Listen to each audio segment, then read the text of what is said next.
Hello, Dr. Anthony here from Wavelength Nutrition, and today we have our webinar.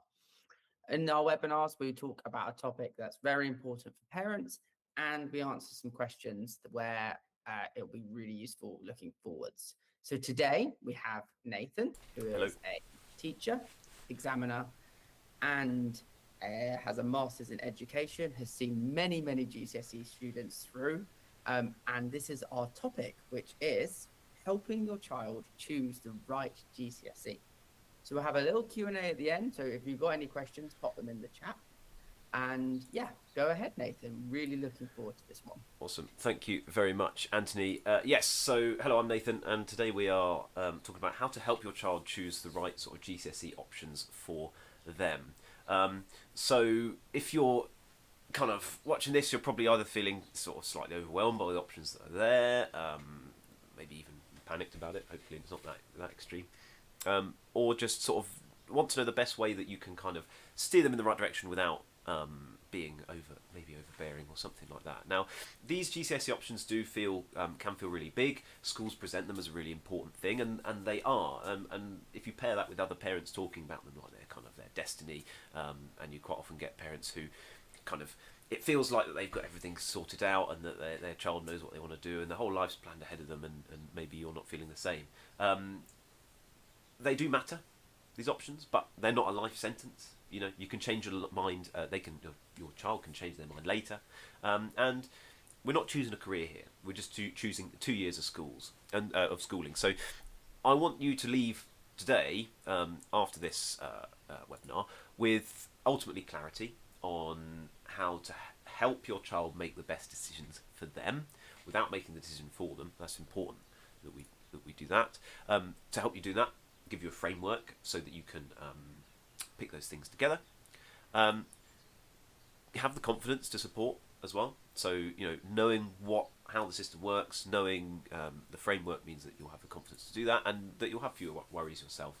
I'll address some misconceptions. I'll answer any questions you might have. There is a Q&A in the chat, so put them in there as you think of them. So, GCSE options can sometimes feel like kind of or any options can feel like a fork in the road, and this is quite a big one for your child because it's the first time that they make these kind of options. But actually, in reality, they're more like a kind of, if you're going to keep the road analogy, they're not a fork in the road. It's more like a motorway, and you're just changing lanes, and you can always change back later. And so that's kind of the thing to bear in mind here, is that we are not signing, you know, these choices are important, but we're not signing them up for a life of whatever they pick. They can always change their mind. So before I get into sort of how it works, I want to kind of go through why it's laid out the way it is. And so I want to kind of give you a bit of an insight into the pressures that schools have and why they push the things they do. So obviously, legally, everyone has to sit and hopefully pass English and maths by the time they're 18. And they are in what is called, and all subjects, I should say, are in buckets. Schools are effectively judged by Ofsted, by the Department for Education, on how well students do in these buckets, and their top 8 subjects are picked. But they're picked in an order. So bucket 1 is the most important one. That's English and maths, and how well they do in those, your children and the students at school do in those in English and maths in that bucket 1 is double weighted. So it's doubly important to the school that they do well in those subjects. Bucket 2 is what we call the English Baccalaureate, the EBAC bucket. They are sort of second important ones, and they have things like science, computer science, geography, history, languages in there. This one is, they're not double weighted, and the best 3 of those, the best 3 grades will go towards the school's kind of statistics and league tables and things like that from there, which is why schools might tend to push that, you know, it's very common stipulation that your child has to choose geography or history, or they have to choose a language, and that's why. It's because they're in that bucket. Everything else goes in bucket 3, and their best 3 kind of leftover subjects are that. So schools are judged on kind of the best 8 grades that your child gets, but with some weighting and with some sort of shuffling around. If they're very good at science, then that bucket 2 might just be chemistry, physics and biology, but it might include one of the other ones as well. the upshot of all that is, because you could go and talk about buckets all day, the upshot of all that is that your fixed subjects are English, maths and science. Those you very, very rarely get any wiggle room on, and that's that. What is more flexible and what depends on the school is how many options you have and what outside of those core ones might be restricted. So usually your child's picking somewhere between 3 and 4 options. Some schools push this EBAC bucket, so they, like I said, they might make you do English and history and geography. They might make you do a language, things like that. And a lot of schools run blocks as well that limit sort of certain combinations. The reason they do that is just timetabling, and it's just completely logistical. I think to bear in mind when we're picking subjects and helping our child pick subjects is that while the grades are important, the individual subjects they choose actually are less important, because you get a broad range of GCSEs, they give you a good basis to then go on and do a really wide variety of things. So unless you've got a particular A levels they got their eye on, that can help influence your choice. The most important thing really is grades, kind of above all else, more important than what the subjects are. Very few kind of careers or paths are going to be closed off at 14 when you pick your options. So there's a few sort of misconceptions I want to get out the way right away. So these choices determine their career, absolutely not true. The top universities only respect certain GCSEs, that is not true. There are a couple of funny stipulations that can appear. So for example, if you want to do medicine at something like a Russell Group University, they quite often want you to have a language GCSE. Which I only found out, when I started looking at universities. So if you have a specific thing in mind, or your child has a specific thing in mind that they want to go on and do, it's worth looking up what they might need. But it's very, very unlikely that they're going to be detrimented by anything, by not doing a subject or by doing a subject. Another common misconception is you need to take triple science to do medicine. That's not true. Double science, if you get decent grades in double science, you're not restricted at all. You can go on and have a full career in STEM. You can do all the sciences at A level. Triple science just gives you a bit of a leg up. If you're good at science, gives you a bit of a leg up at what you might do. A bit of it bridges the gap between GCSE and A level a bit more, and it just means they get an extra GCSE if they enjoy and are good at science. So that's that there. So what we're aiming for is sort of smart choices, not necessarily kind of perfect ones, because there aren't really perfect choices. Okay, how can we guide then the point of what we're doing today? How can we guide our children to make choices that are right for them? So what I've put together is a little decision framework called the 4 Ps. We've got performance, so what are they good at, preference, what do they enjoy, pathways, what might they want later, and practicalities. So that's going to be coursework load, exam style, what combinations have they got. And what's something really, really important we bear in mind is not that you don't want to be steering them to you don't want to be influencing to the point where you're steering them towards a particular subject. You want to be asking the right questions so that they can choose their own subject. So all of this today is about asking them the right questions, how to have those conversations so that they pick the right options for themselves. So performance, fairly self-explanatory. So questions you can kind of ask: where are you currently strong? Where do you feel capable? Are your grades reflecting your ability, or is it kind of, are you just not putting effort in at the moment? That kind of thing. If they do well, they're going to be confident, and that confidence will build success, and that success will build momentum and help them keep going, because they're going to be doing these subjects for 2 years. So you don't want something that they're going to sort of struggle with. The next thing is preference. This is just as important as performance, because in order to do well at something, you have to enjoy it, basically. So questions you can ask to get that: where does time fly? You'll probably have an idea of what they like anyway, because they'll talk about it voluntarily. What would you choose if no one was watching? Because you don't want to be in a position where they're just picking things because their friends are doing them, because that doesn't ever end well. And if they enjoy something, they're going to be more resilient in it as well. So it's not. This isn't if they just like it or not. It's not a soft factor. It predicts resilience, and they'll do better if they enjoy it. Pathways. Now, being undecided at 13 or 14 is completely normal. I think a lot of people in their adult life are undecided as to what they want to do when they grow up. But so if they are undecided, then broad choices can keep the doors open. And you want a mixture then, if they've got absolutely no idea. So you might do a bit of science, a bit of STEM. You might do one or two options in STEM, one or two options in arts, something like that, just to keep the doors open. If they do have a vague idea, and they can always change their mind later, because like I say, these are very flexible qualifications. If they do have a vague idea, then it can be started to sort of steer it towards that. So if they do medicine, they might do triple science just to give them a leg up. But if they don't do triple science, then decide to do medicine later, it's not a problem. If they got a broad idea that they want to do something a bit more creative, but not what that is exactly, then you might pick, arts or those more courseworky subjects, and things like that. A thing to bear in mind, especially when it comes to coursework, because personally I'm not one that I don't particularly like coursework, is that you want to consider the practicalities as well. So you want to make the options you're picking achievable, doable for your child. So is it too heavy on coursework? Is it too heavy on exams? What you want them to play to their strengths in the way that it's assessed. Are there too many essay subjects that are stacking up? Because that will have, even though it's something like, even English, for example, that's entirely assessed by exam. But because it's essay based, sort of the practice will take longer because they have to write essays as practice rather than just sort of learning facts like in a lot of other subjects. Have they taken 3 demanding options at once? Can they cope with that? Maybe they can. But like I said, the consistently good grades is more important than what options you've taken, particularly at this point. So a couple of examples there.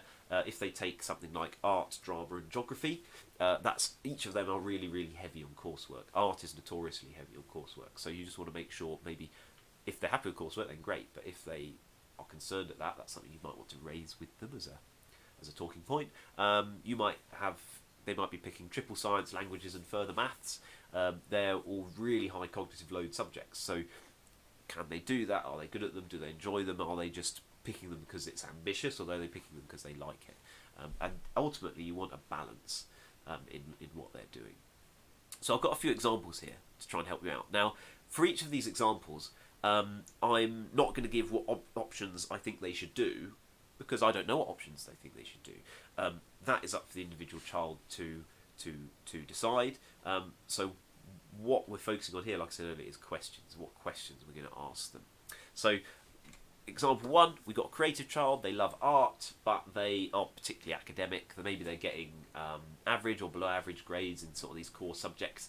But as a parent, you might be worried that if they just pick arty subjects, are you going to close doors on sort of doing something that's more proper later on? Well, art is a proper subject. It builds portfolio skills, which is really important in creative, in more sort of creative fields. It builds discipline, it's creative thinking, so it's really good. And that it's their strongest subject is really, really important. That matters a lot. So that's very, very positive. The thing to check here would be workload in the other things that they've picked. So if they're struggling academically, you want them to have enough breathing room to do this, to do well in art. You don't want them to also be bogged down with drama coursework or geography coursework or whatever it might be. So you might want to just make them aware of those different coursework requirements. You might want to ensure they're not stacking up too many demanding written subjects alongside it as well. Things like that. If art is where they shine, that confidence will spill over and they'll do well, and that's it. We don't want to remove the one subject that makes them feel good or encourage them away from that. Number 2, other end of the scale, so you've got high achiever. They're torn between doing triple science and a language. So this student's going to be strong across the board. They're capable of doing triple science, they're capable of languages, they enjoy all of it, and as parents you might just want to be thinking strategically there as where might they want to go in the future. So does triple science align with the pathways they want to go? Does languages align with it? Are they genuinely interested in these things, or are they just picking them because it sounds hard, it sounds good doing all these different things? And then does a sixth form require? What do they want to go on and do? Because that will make a difference as well. It might be that if they want to go on and do certain subjects, they actually need to focus their areas in different subjects or different areas. And is the workload realistic? It may well be, but that's that. If triple science keeps science heavy routes sort of very straightforward, but again, if you didn't do triple science, it doesn't close any of the doors to scientific routes. Languages open doors as well, especially for Russell Group sort of universities and things like that. They tend to pop up from time to time, and it's about kind of having. It's about directing this ambition and making it informed rather than just picking subjects because they're hard. And remember, if your child has a really high ability, that doesn't mean they've got an unlimited capacity to just work forever. You want them to enjoy what they're doing and be able to sort of be able to access it fully without being stressed or burnt out or anything like that. And the last one, sporty child choosing PE versus academic subjects. So this child is sort of, I suppose, similar to the first one. They're strong in PE. They're not naturally academic, but to the parents, as parents, you might be unsure if PE is serious enough. Well, actually, PE is quite a serious subject. There's written components, there's theory, there's a lot of biology in there.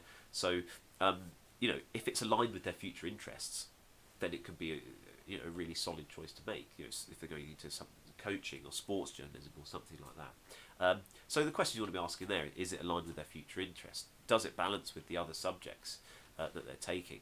And we don't want to be again, we like the art one earlier. We don't want to be discouraging them from it. So PE isn't a soft option, but they shouldn't be picking it because they think it's an escape from hard subjects. And that's that. Okay, so there's a few kind of examples.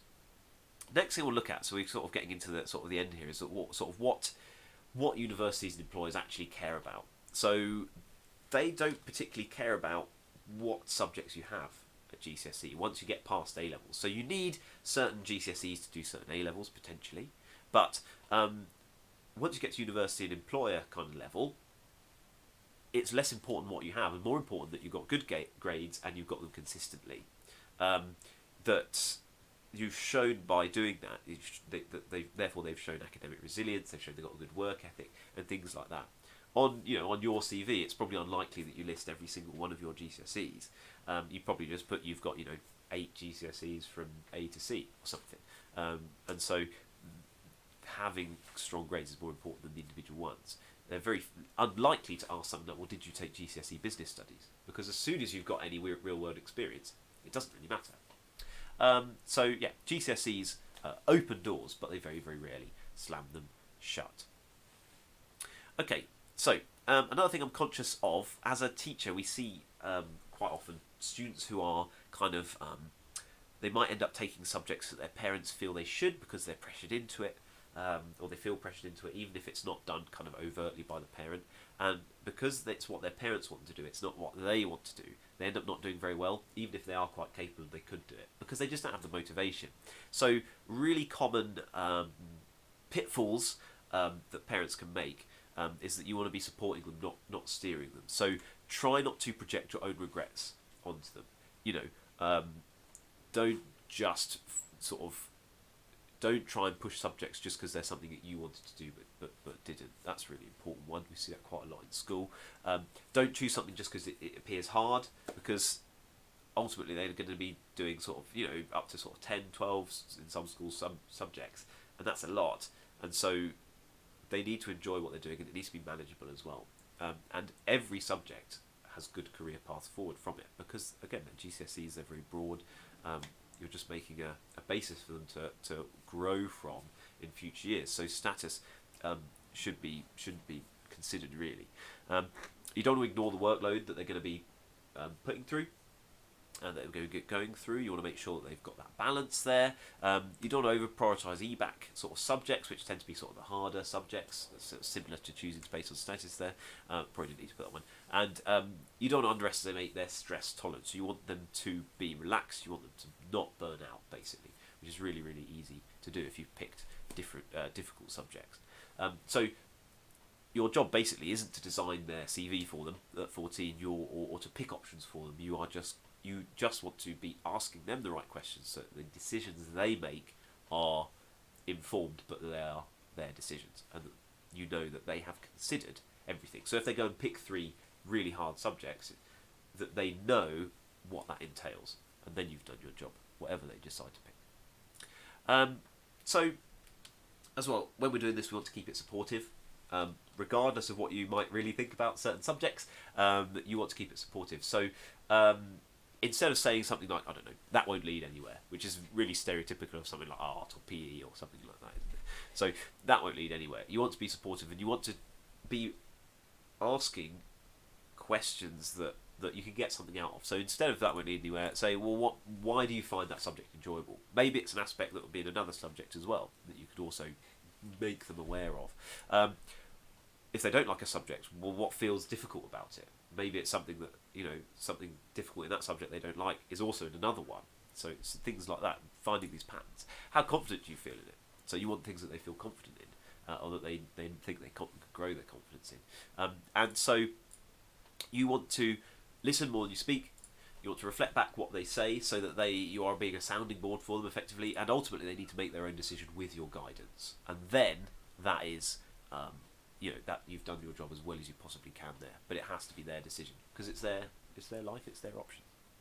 Okay, I have put together, because there's a lot of information there, I've put together a GCSE options decision guide. And it's available on our website if you go to wtuition.co.uk/webinar.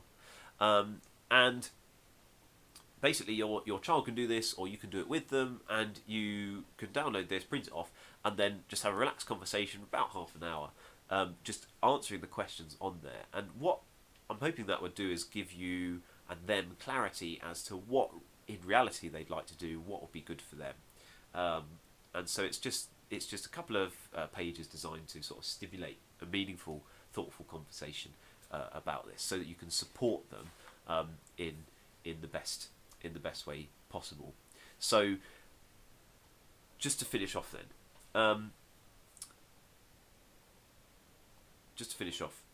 there's no perfect combination of GCSEs. There's only a sort of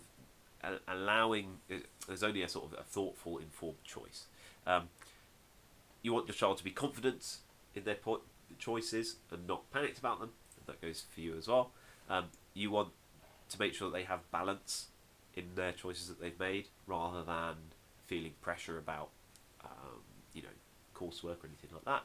And you want to champion progress over prestige. You want what they're going to do well in, what they're going to grow in, not just what sounds good. Your child doesn't need the perfect GCSEs. They need belief, consistency, and support.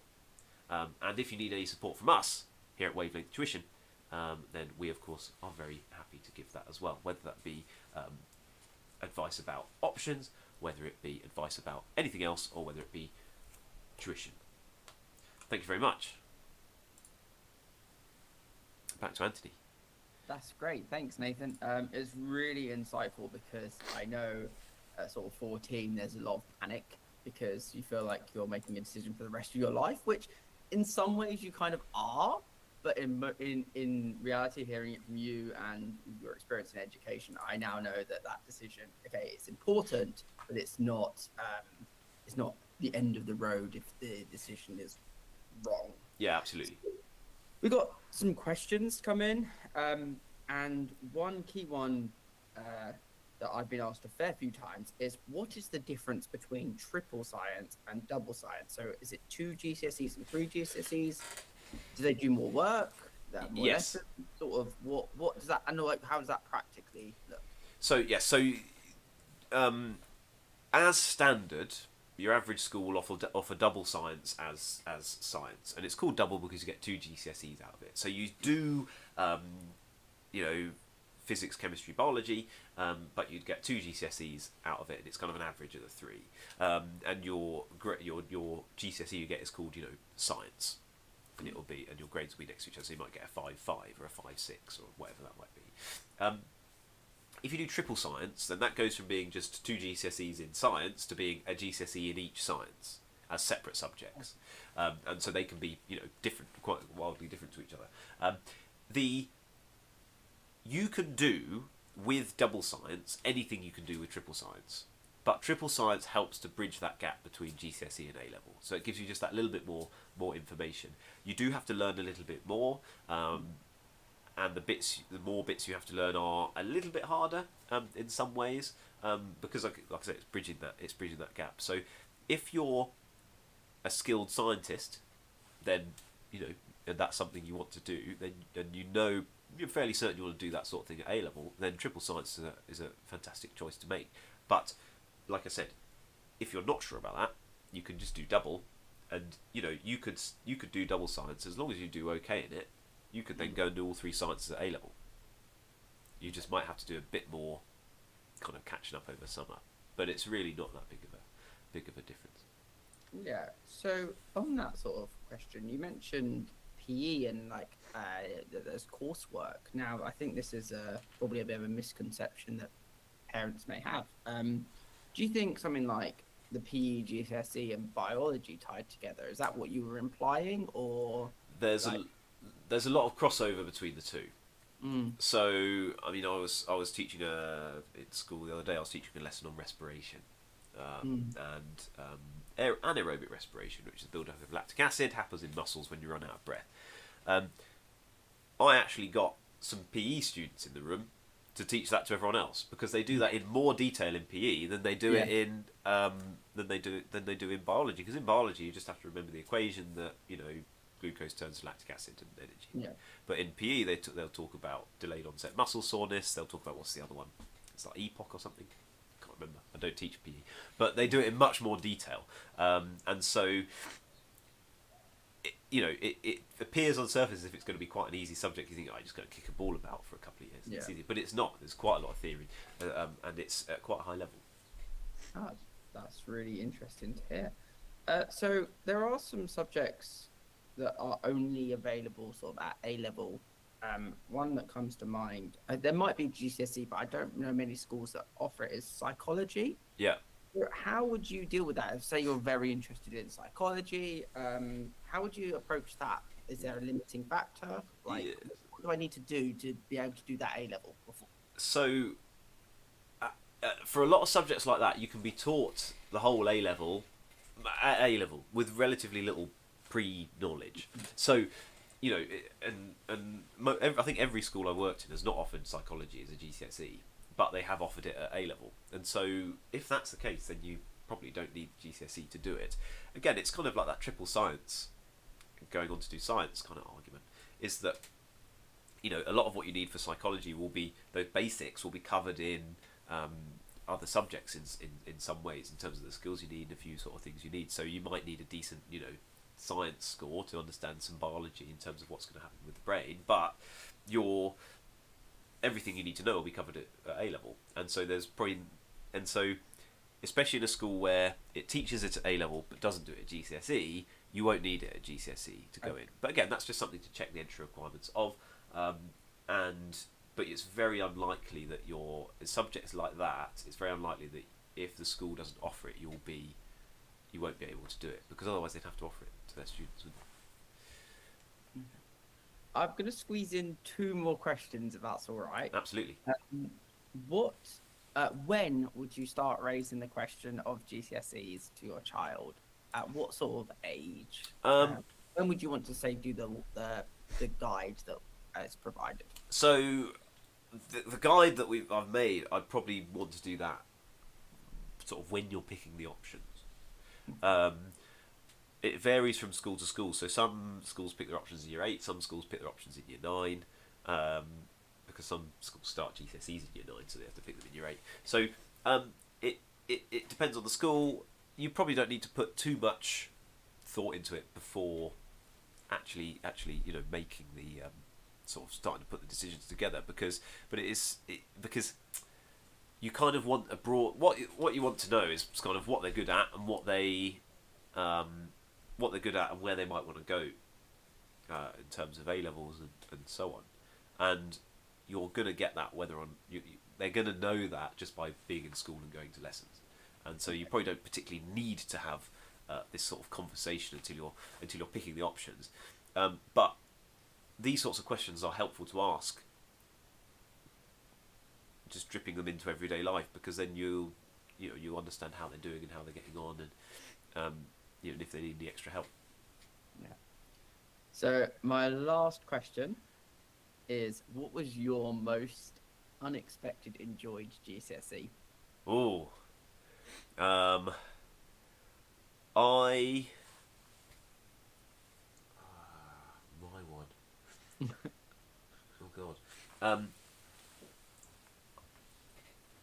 I'm going to talk about A levels instead, Oh, okay. because when I picked my A levels, I had to do sociology. Mm. Because of timetabling and the blocks. So I had to pick sociology or art, and I'm not an arty person.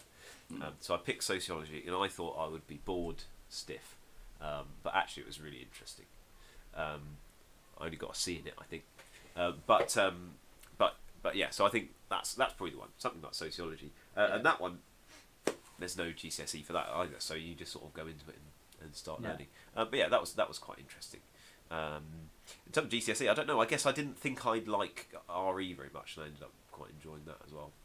So, and they're kind of similar subjects in a way, aren't they? RE and sociology. So, yeah. So thank you so much again for preparing that. I think it'll be so helpful for parents that haven't got round to thinking about it, not understanding what happens in a school and when these options and sort of the importance of them. So the guide is available on the website under webinar. And if you have any questions, do not hesitate to contact us at info@wtuition.co.uk. Thank you so much. Thank you very much. Bye bye.